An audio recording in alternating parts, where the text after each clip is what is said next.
tengo el placer de presentarles a la que probablemente es la persona que más sabe de Disney en España, mi amigo Jorge Fonte. Jorge lleva muchos años dedicándose a escribir la historia de Disney, la historia de sus películas, la historia de la música de Disney.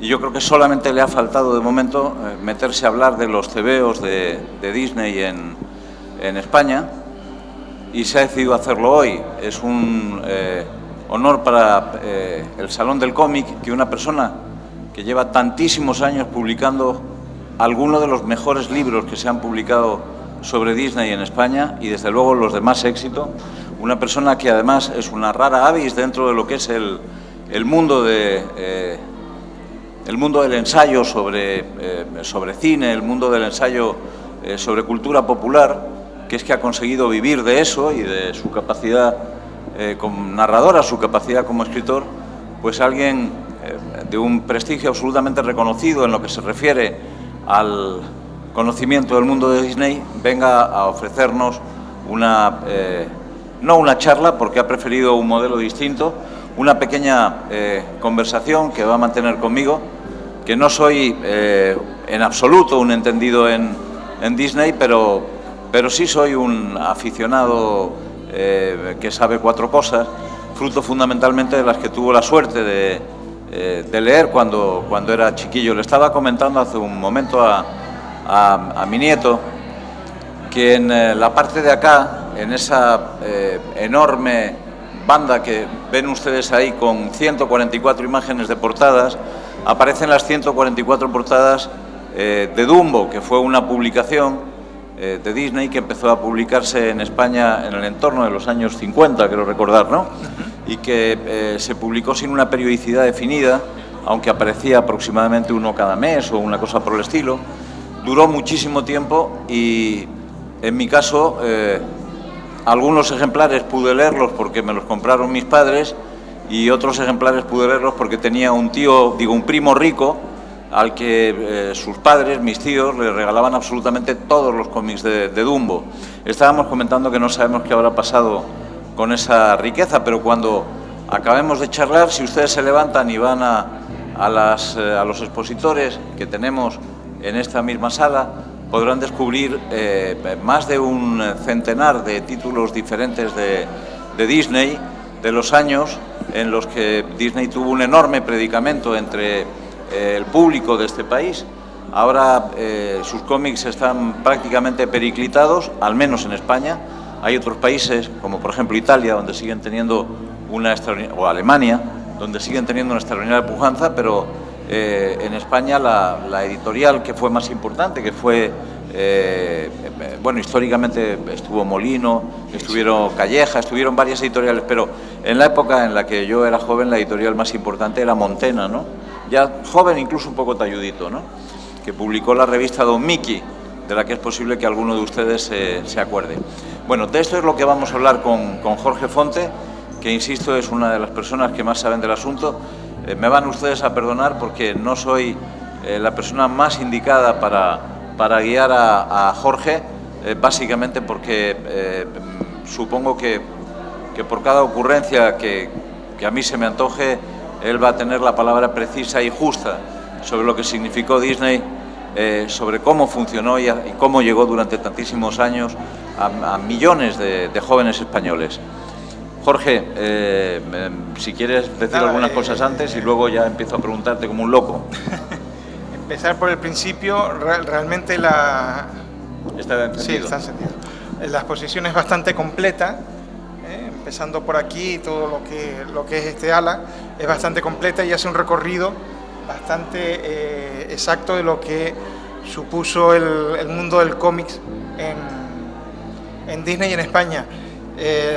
La charla y también la exposición va en torno a lo que se publicó en España, y hay dos cuestiones muy importantes.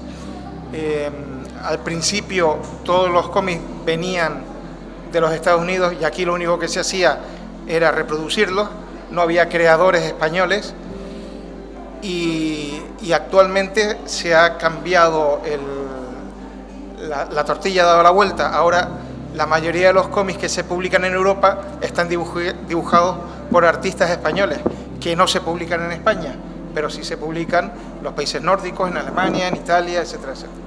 Entonces es un pequeño contrasentido, pero bueno, es lo que el país que nos ha tocado. Hay una cuestión que seguramente le resultará simpático conocer, que es que en los primeros tiempos el cómic fundamental de Disney fue Mickey Mouse, ¿no? En España, en aquella época, los años 30, aproximadamente 1934, no se utilizaba mucho los nombres extranjeros, los nombres, por ejemplo, en inglés, los nombres que se utilizaban en Estados Unidos, y se recurría de manera sistemática a traducir los nombres y adaptarlos a lo local. De hecho, el ratón Mickey aparece en España y se mantiene con ese nombre durante mucho tiempo como el ratón Miguelín. Y con ese nombre, Miguelín, se publica por primera vez en España en el periódico barcelonés La Vanguardia, donde se mantuvo muchísimo tiempo, ¿no? Nosotros hemos traído unas tiras originales del periódico La Vanguardia del año 1934 que forman parte de esta colección. Son esos tres paneles, esos tres cuadros que hay ahí y que incluyen la segunda de las aventuras publicadas en La Vanguardia, que se llamaba Un vuelo arriesgado. Y podrán leer también ustedes un artículo en el que en el propio periódico La Vanguardia se explica cómo se produjo la aparición de Miguelín. También hay algunos anuncios publicitarios referidos a Miguelín en esta exposición, porque el nombre pervivió durante algún tiempo. Es decir, poco después ya se impuso el nombre de Mickey, pero muchos niños, cuando se referían a Mickey, seguían llamándolo Miguelín. Pero eso era una práctica habitual. En la mayoría de los países se cambiaba el nombre de los personajes, o sea, no solo en España. De todas maneras, esas tiras cómicas que están ahí son las que se publicaron en La Vanguardia, como les decía, fueron las dibujadas por el principal dibujante de tiras cómicas de Disney, americano, que se llamaba Floyd Gottfredson. Este hombre se dedicó casi por entero y exclusivamente a dibujar tiras de prensa. Y debe tener un récord Guinness o algo por el estilo, porque llegó a dibujar más de 15.000 tiras cómicas a lo largo de toda su vida. Y esas son las que se reprodujeron en España hasta antes de la Guerra Civil.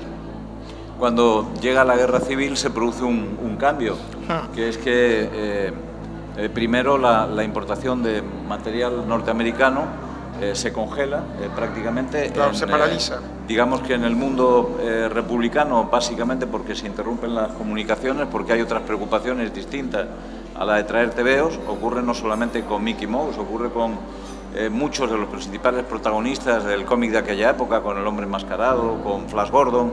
Incluso hay algunos intentos de dibujar a esos personajes con otros nombres, pero siendo realmente esos personajes en España. Y en la parte llamada nacional, la parte que se había sublevado, se produce una parálisis total, básicamente porque se considera que el cómic estadounidense puede llegar a ser una perversión del espíritu nacional. Sí. Es algo que cambió después, no duró mucho tiempo. La pujanza del cómic de Estados Unidos, del cómic clásico estadounidense y del cómic de Disney fue tan grande que inmediatamente después de acabada la Guerra Civil volvió a publicarse en España en ediciones de muchísimo recorrido y que duraron mucho tiempo, ¿verdad? Bueno, hubo un parón durante la Guerra Civil, como bien dices, y también el parón se prolongó durante la Segunda Guerra Mundial.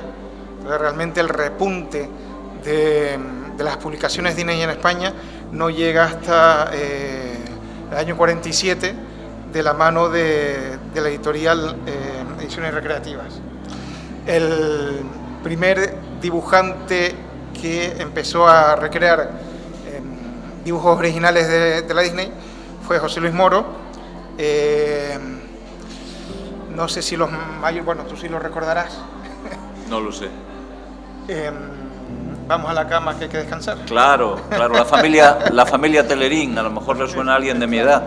Cuando yo tenía la edad de los más jóvenes que hay aquí, la edad tuya, Javi, la televisión española emitía un sonsonete todas las noches a las 9 de la noche, ¿no? Presentaban a un grupo de personas que salían desfilando en la pantalla. Eran una familia de 7 niños, imagínense, ¿no? Una familia de 7 niños de aquella época era algo relativamente normal. Una familia de 7 niños hoy sería declarada una catástrofe pública, ¿no? Bueno, y se llamaban La Familia Telerín y cantaban una canción que creo recordar que era algo así como: vamos a la cama que hay que descansar para que mañana podamos madrugar. Yo lamento provocar más incentivos para la lluvia, pero forma parte de mis recuerdos infantiles, ¿no? Esa animación la hizo José Luis Moro años después, evidentemente, pero él empezó a dibujar ya cómics Disney a principios de los años 50. Esto fue con la editorial Ediciones Recreativas. Todos esos paneles todo ese panel en colores que está ahí, lo publicó Ediciones Recreativas a lo largo de la década de los 50, 60 y 70. 30 años publicando 30 años cómics de Disney. Porque no había nadie más que lo hiciera. También tenían el monopolio un poco como Bruguera con la exposición que tenemos ahí de Mortadelo y Filemón. Entonces ellos se dedicaban además era curioso porque seguimos sin utilizar autores nacionales, sino traían el material de los Estados Unidos, y les ocurrió una cosa muy curiosa.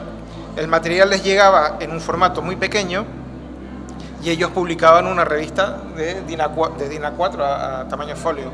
Entonces tenían que ampliar cada viñeta, y para ampliar cada viñeta lo hacían a mano, una por una, rellenando los espacios alrededor. Entonces, digamos que si una viñeta al interior era una casa y había una mesa y una tele, ellos la ampliaban y le añadían una lámpara, una ventana, lo que fuera para rellenar el recuadro. Y luego también le añadían los bocadillos con los diálogos, porque los diálogos venían en inglés, esta gente no sabía inglés y entonces tenían que inventarse, según lo que veían en cada viñeta, inventarse la historia, y se inventaban todos los diálogos. Y hay casos muy curiosos de españolización de las aventuras, de las historias. Y pues a lo mejor podías encontrarte al Pato Donald que llega a casa y dice: pues vengo de ver a Gento en el Real Madrid, y cosas de esas. Entonces, son muy simpáticos. Es una técnica que no se utilizó solamente con los cómics de Disney, se utilizó prácticamente con todos los cómics de aquella época, y tenía que ver fundamentalmente con que el comic book americano funcionaba en un formato que se escapaba, que era distinto al formato de los pliegos tradicionales de la imprenta española, que tenían otros mecanismos, ¿no? Entonces había necesariamente que adaptar el comic book americano al pliego español, y eso pues lo que provocó fue básicamente que muchos dibujantes españoles de segundo y de tercer nivel se ocuparan de rellenar las historietas de los mejores dibujantes americanos de cómic, ¿no? Fue un fenómeno curioso, y sobre todo la inventiva que nos acaba de comentar Jorge, por no pagar un traductor, que habría sido algo muy caro y sobre todo algo muy lento, en un momento en el que no existían demasiados recursos en las empresas editoriales. Lo que se hacía directamente era inventar el contenido, ponerle monos, ponerle monigotes, ponerle texto a un contenido que muchas veces no tenía absolutamente nada que ver con lo que luego se reflejaba. Correcto. Bueno, como decimos, Ediciones Recreativas, normalmente se le conoce por ERSA, la editorial, estuvo vigente hasta mediados de los años 70, y a partir de ahí ya irrumpe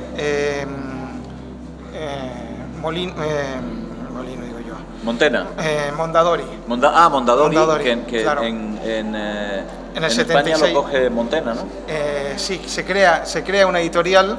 O sea, para poder publicar cómics en España existía una ley, todavía en el año 76, existía una ley de franquismo que no permitía publicar cosas extranjeras, sino tenía que ser todo nacional.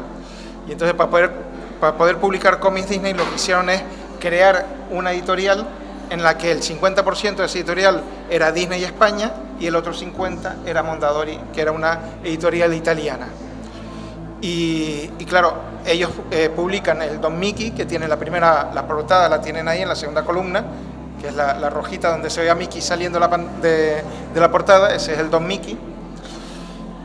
Fue un éxito brutal ese cómic, era en formato pequeño, pero todo el interior era cómic italiano.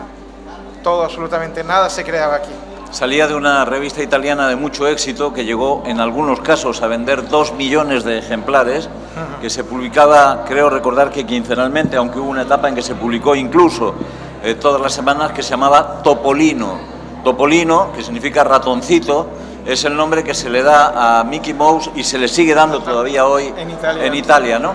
Y la revista Topolino se convirtió en la revista de la que se nutría todo, absolutamente todo, lo que se publicaba posteriormente en España.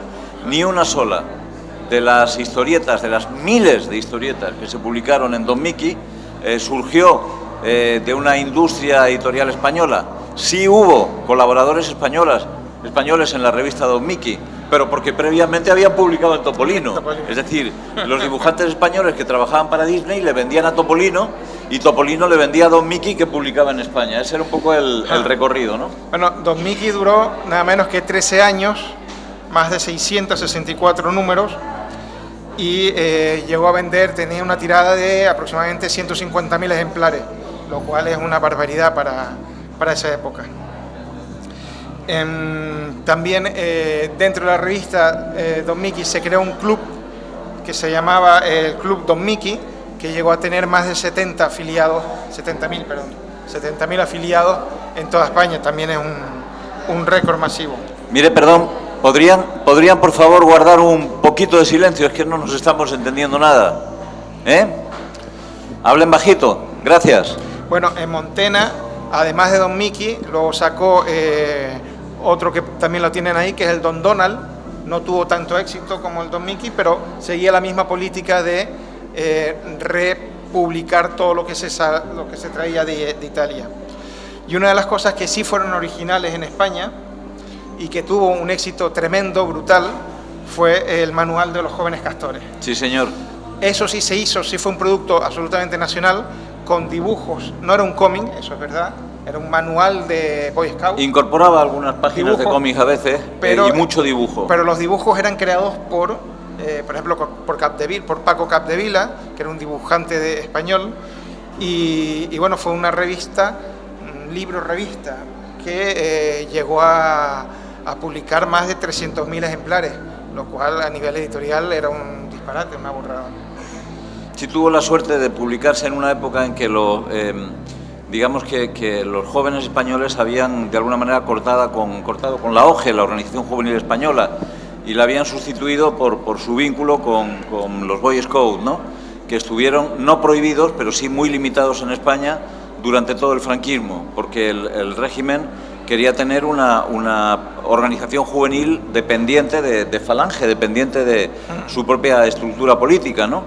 Entonces, siempre, aunque existieron los Boy Scouts, especialmente los Boy Scouts católicos, que eran una rama de los Boy Scouts que estaba vinculada fundamentalmente a Bélgica, no tuvieron mucho peso durante el franquismo. Sin embargo, inmediatamente después del franquismo se convirtieron en la organización juvenil más importante de España. Llegaron a tener, creo recordar que 350, 400.000 afiliados de chicos que se apuntaban a los Boy Scouts para hacer excursiones, para aprender temas campestres y tal. Cuando se publica el manual de los jóvenes castores, en realidad lo que se está es popularizando un manual de escultismo, un manual para los jóvenes Boy Scouts que había en España, que eran una multitud, y por eso se vendieron cantidades absolutamente ingentes. Se publicaron hasta enciclopedias de los jóvenes castores. Yo recuerdo, yo fui Boy Scout en esa época, aunque ya era un poco mayor, y recuerdo que en la biblioteca de la sede de nuestro grupo, que era el grupo Ucancas número 6,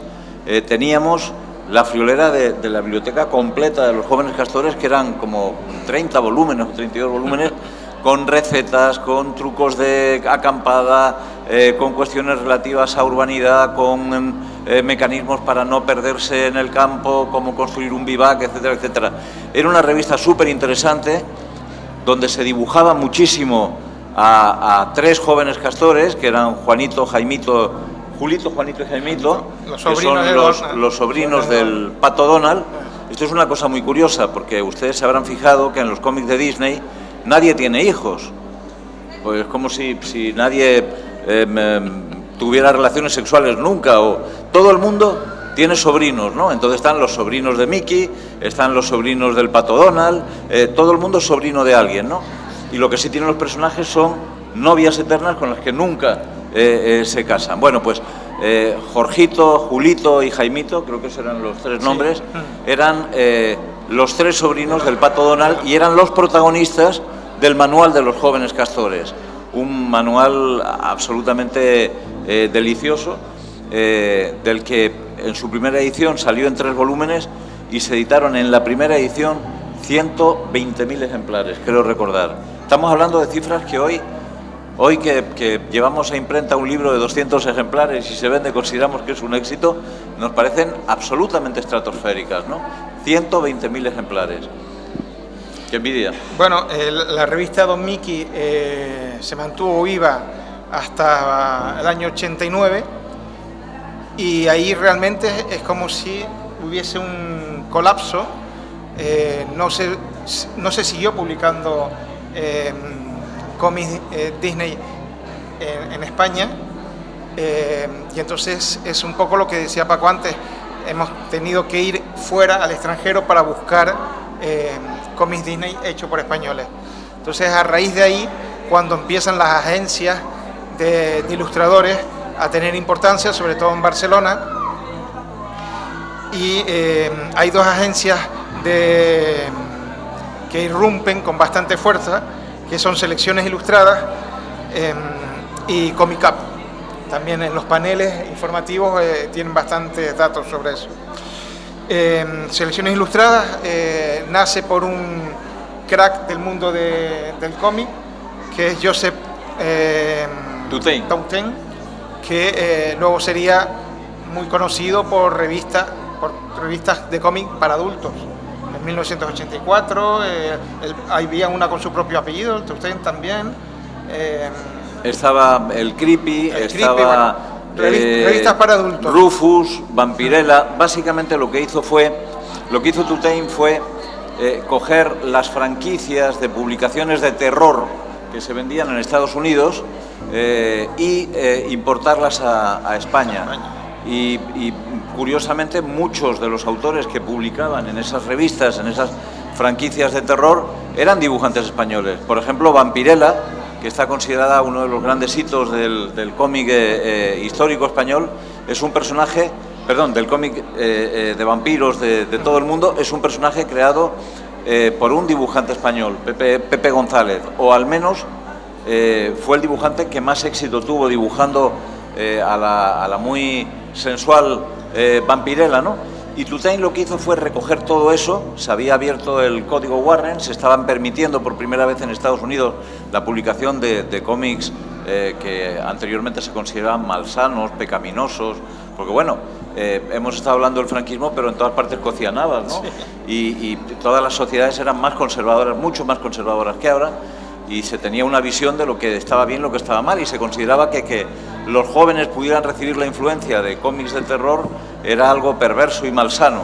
A lo mejor tenían razón. La cuestión es que Tautain se aprovechó de ese boom gigantesco que se produjo en el mundo del cómic de terror y montó un pequeño imperio editorial en el que circulaba en 2 direcciones. Por un lado, los dibujantes de sus selecciones ilustradas, de su agencia, trabajaban en Estados Unidos y hacían en Estados Unidos, en Inglaterra, en otros mercados, y después captaba las revistas en las que sus dibujantes trabajaban.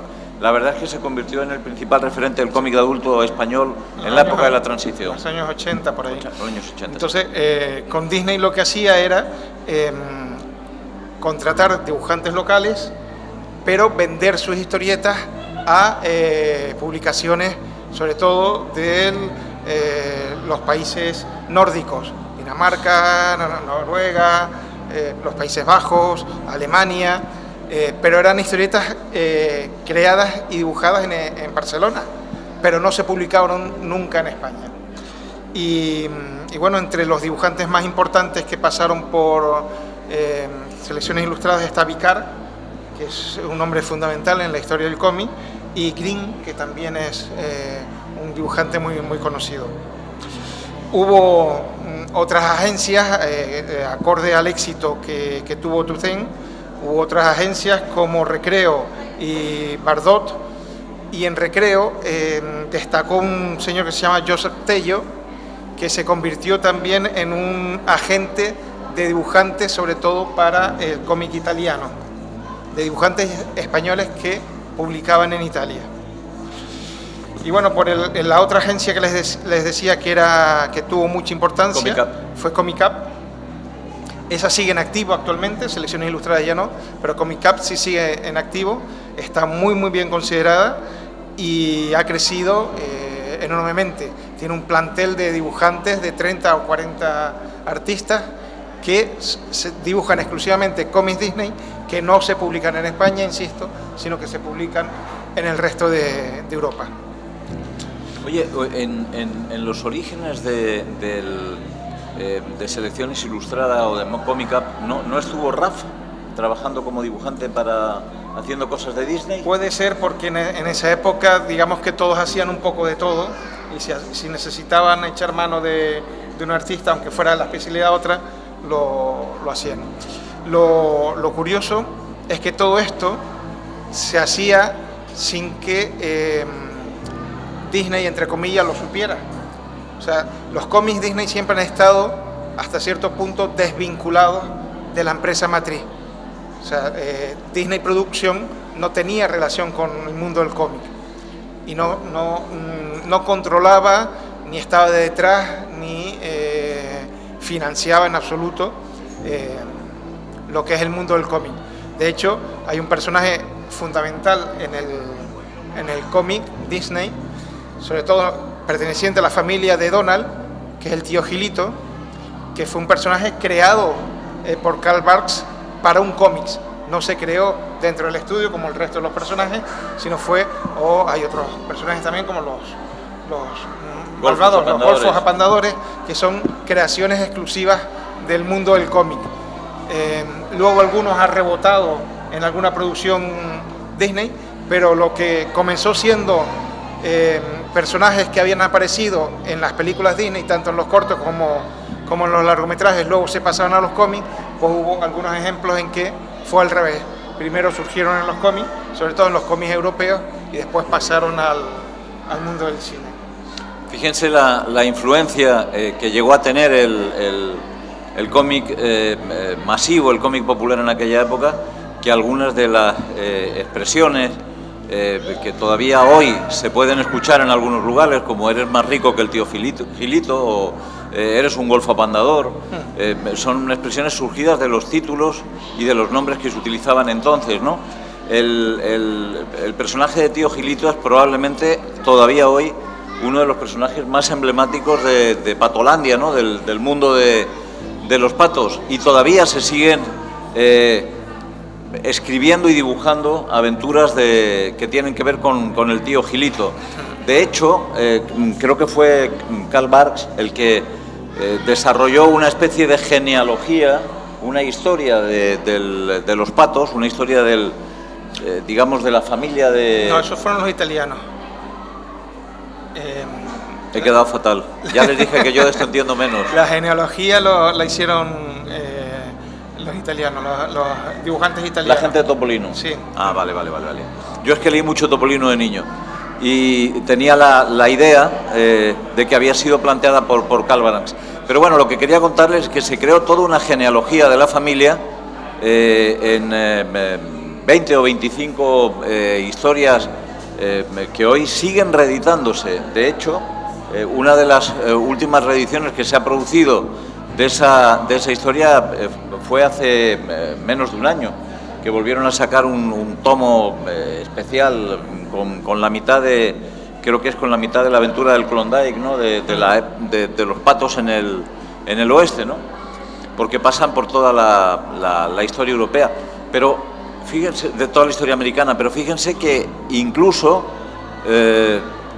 se han llegado a producir algunos productos tirando de los personajes de Disney, como son la recreación de todas las grandes novelas de la literatura universal, desde Romeo y Julieta y Promessi Sposi a Miguel de Cervantes, o sea, el Quijote, todo interpretado por los Patos. Son productos que fundamentalmente se han comercializado con medios de comunicación, es decir, en la época en que los periódicos distribuían los domingos un elemento para atraer el público hacia el propio periódico, se produjeron cantidades seriales de distinto tipo. Uno fue ese, otro tuvo que ver con la historia, otro tuvo que ver protagonizados por los personajes principales de Disney, y se convirtieron además en un refugio de miles de dibujantes, especialmente en Italia, que hicieron un trabajo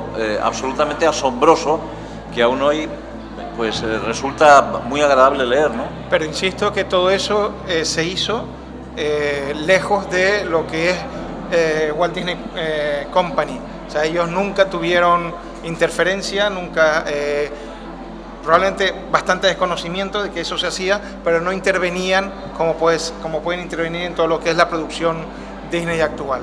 Habían cedido la licencia, me imagino, a empresas de locales. Los personajes, la licencia de los personajes, y cada autor hacía, pero no había un control. Hoy nos parece realmente inconcebible que haya esa libertad esa libertad creativa por parte de los autores, sin que Disney esté detrás de ellos. Había una independencia absoluta.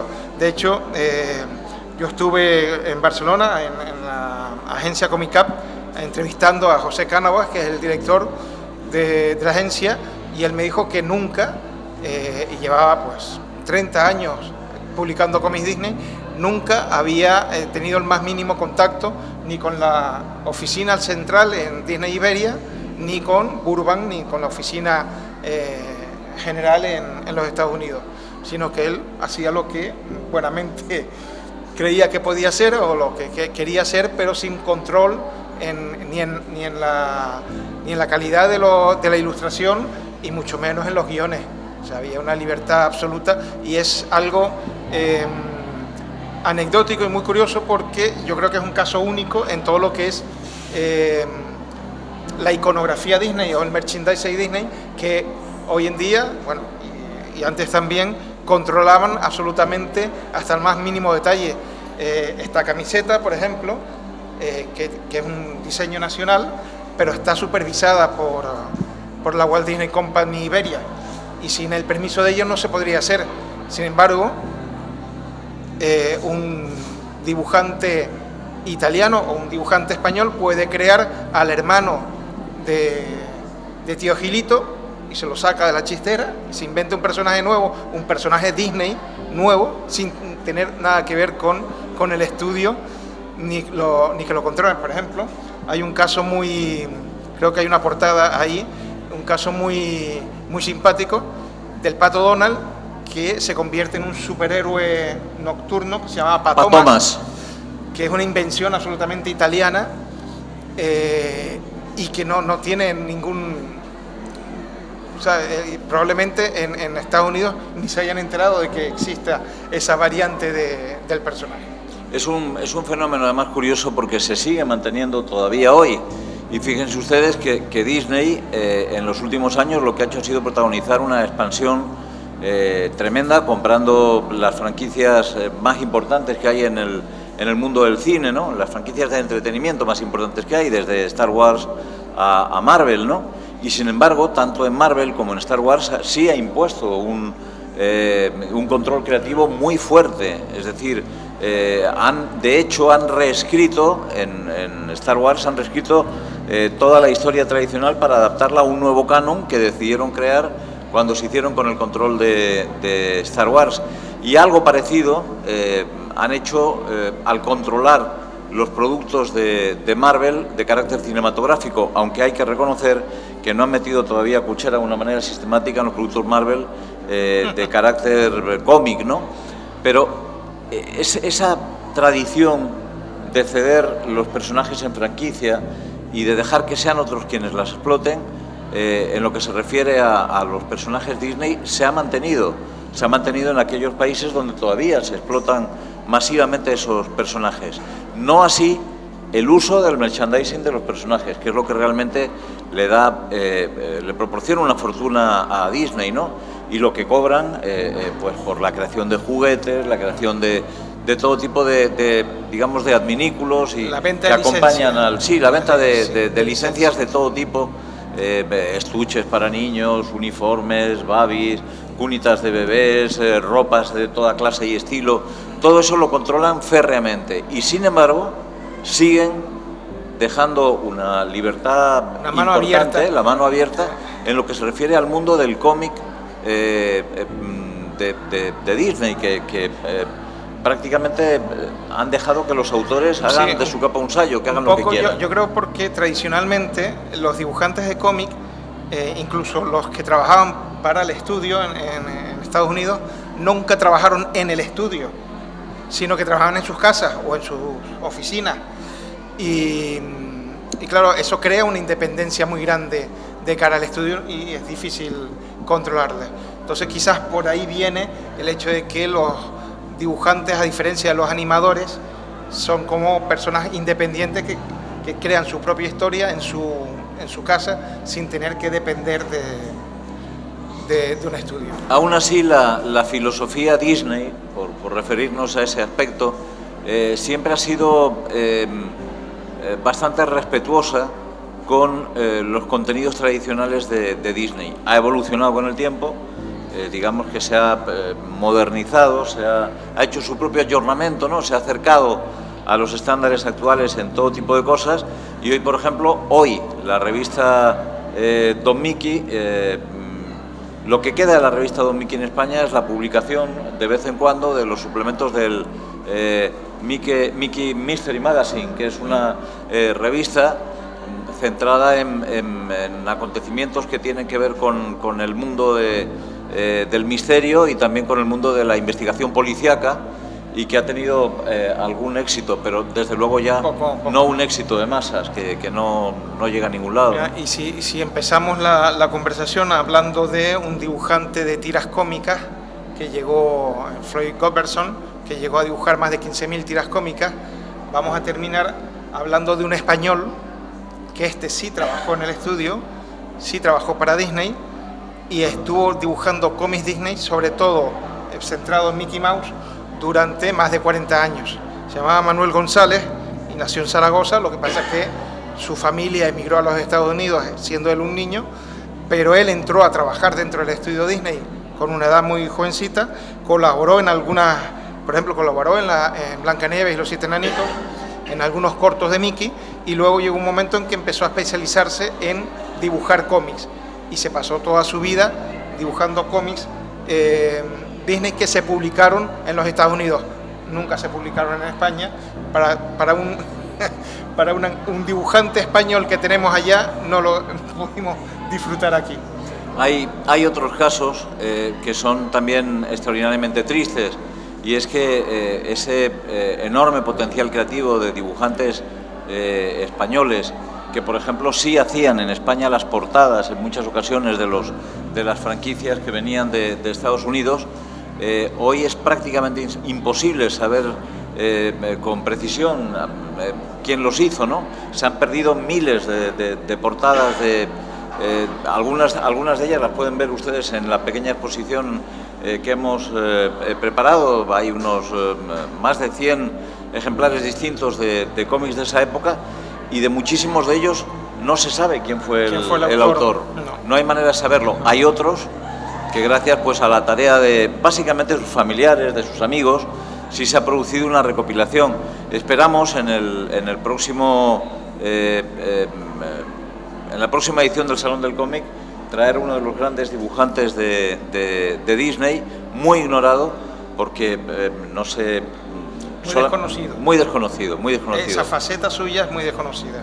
Es conocido por otro tipo de actividades, pero no por haber hecho trabajos alimenticios, de portadas de Disney, este esquema del que les hablamos antes, de retocar las viñetas para agrandarlas y llevar el tamaño del comic book al tamaño de la imprenta española, que era muy superior, ese tipo de cosas. Hay otro detalle que no lo hemos comentado, que es que, por ejemplo, la revista Mickey, que es la primera revista importante que se publica en España con personajes de Disney, importante no, creo que es la primera que se publica, de hecho, que la publica Editorial Molino. Que decir revista es ser muy generoso. Sí, ahora eran si 8 quieren, páginas. Exacto, eran 8 páginas, de las cuales normalmente solamente una página, la portada, y a veces ni eso, a veces ni eso, era de Disney. Lo demás eran materiales locales, eran personajes del cómic clásico norteamericano, sí, como Jungle Jim, personajes secundarios casi siempre, ¿no?, que eran los que se introducían en Mickey. Sin embargo, Mickey tuvo un éxito enorme. Y creo que se nos ha olvidado hablar de otro fenómeno muy divertido y muy emblemático del mundo Disney en sus orígenes, que fueron los cuentos de Calleja. Los cuentos de Calleja. Calleja era una editorial madrileña que ha pasado al recuerdo popular, porque cuando se dice que una persona miente mucho o es capaz de contar muchas historias, se dice que tiene más cuentos que Calleja, porque la editorial Calleja llegó a publicar más de 5.000 títulos. Bueno, pues de esos 5.000 títulos, una parte muy importante fueron títulos Disney. Tienen ejemplares de las historias que contó Calleja y también de la primera editorial importante en España. De hecho, hizo mucho dinero gracias a Disney, prosperó gracias a Disney, que es una editorial que ha seguido existiendo hasta bien entrados los años 80 y teniendo cierta pujanza, que es la editorial Molino, y que se inició con Disney, concretamente publicando unos cuadernitos de Disney del tamaño de 2 pulgadas, ¿no?, que hoy están muy buscados por los coleccionistas, porque prácticamente siguen siendo, son imposibles de encontrar. No eran dibujos originales, sino eran exportados de América. Sí, ellos todo, lo que tenían era la licencia todo, para reproducir esa imagen. Exacto, absolutamente todo lo que se publicó en España, hasta empezar a publicarlo italiano, venía de Estados Unidos. Lo que ocurre es que muchos de los que trabajaban para Estados Unidos eran españoles, que es el contrasentido del que hablábamos antes, ¿no? Pero todo venía de allí. Correcto. Muy bien. Yo creo que hemos hecho un repaso bastante... Sí, si quieren amplio, ustedes... sobre todo de todo lo relacionado a lo que tenemos aquí. Bueno, Manolo, adelante. Por supuesto. Una cosa que me llamó la atención, lo que dijiste, de que interpreto que es la casa Disney solamente, que si hacen aventuras del sobrino del tío Minito, no había ningún problema al respecto. Y pienso yo, proyectando, por ejemplo, a Tintín, los de Mulinsar son capaces de, si haces unas aventuras del sobrino de Tintín, ¿no se meten contigo? Supongo que sí, supongo que es más complicado, pero lo curioso y lo sorprendente es que Disney dejara abierta la mano, tanto mano abierta, con una producción propia en el mundo del cómic, cuando son tan celosos de su imagen en todo lo demás. Hay un ejemplo muy claro. Yo creo que incluso llegó aquí a Tenerife, hubo un montaje musical del Rey León que no estaba financiado por Disney, sino que era una empresa privada y reproducía las canciones del Rey León. Bueno, les cayó un pleito encima que hundió a la empresa. Sin embargo, en el mundo del cómic, por algún motivo que desconozco, han dejado mano libre absolutamente en todo, pero no solo en España, en todos los países, y es algo que probablemente con ningún otro personaje, ni con Tintín, ni con Asterix, ni con ninguno de los iconos del mundo del cómic se permita. ¿Por qué lo hace Disney? No lo sé. Bueno, yo tengo una sospecha, pero no es fundada, ¿no? Es meramente intuitiva, y es que Disney no ha entrado a saco en la cancelación de las licencias de reproducción de sus personajes, primero porque le es muy rentable, todavía le es muy rentable, y segundo porque es una auténtica selva, son miles de licencias las que hay de reproducción de cómics de Disney, aunque están centrados básicamente en dos grandes lugares, ¿no?, de producción cinematográfica, y todos son europeos en estos momentos. En los últimos años, por ejemplo, la gente que trabajaba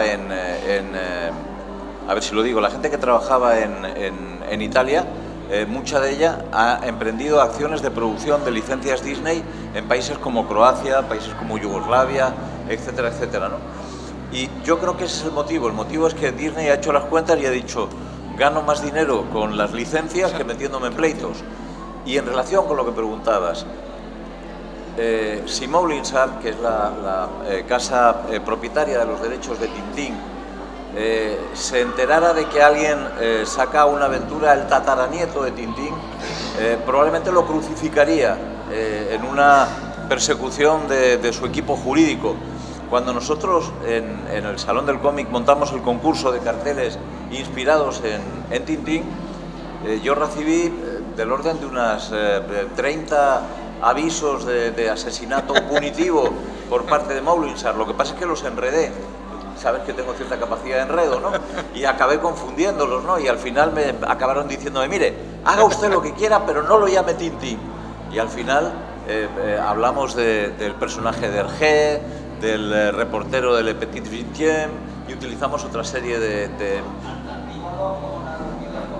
Altarriba es un, por quien no lo sepa, es un magnífico guionista y a veces también ha hecho algunos pinitos en el dibujo, Premio Nacional del Cómic y uno de los principales autores españoles. Ha venido en 3 ocasiones al Salón del Cómic, es muy amigo nuestro, y él hizo un homenaje un tanto singular a Tintín con un libro que se llama algo así como Tintín y el Loto Rosa, que es una especie de presentación de la homosexualidad de Tintín, ¿no? Bueno, cuando lo publicó, si no recuerdo mal, fue Stiberri, ¿no? Sí. Ponenmont, efectivamente, una editorial que estuvo publicando cosas previamente a que Altarriba cediera todo a Stiberri, porque Altarriba ahora solo publica a Stiberri. Cuando se publicó, yo me imagino que en Disney se horrorizaron, ¿no? Es decir, Dios santo, era un homenaje a Tintín, no salía Tintín, había muy escasos dibujos porque eran ilustraciones de página completa, era un texto. Le metieron una demanda que podían haber perdido, pero enfrentarse con los abogados de Disney, la verdad es que acongoja en el sentido que te ponen los congojos aquí, ¿no? Es decir, era una cosa bastante difícil y Altarriba lo pasó muy mal y al final llegaron a un acuerdo. Permitieron que se vendiera la primera edición, pero que no se volviera jamás a reeditar. Y hoy los afortunados poseedores de un ejemplar de Tintín y el Loto Rosa pueden considerarse muy satisfechos porque en internet se está vendiendo a 1000 pavos una edición de un librito sin mayor trascendencia. Les comento, para chulear un poco, que la Fundación tiene no 1, sino 2 ejemplares.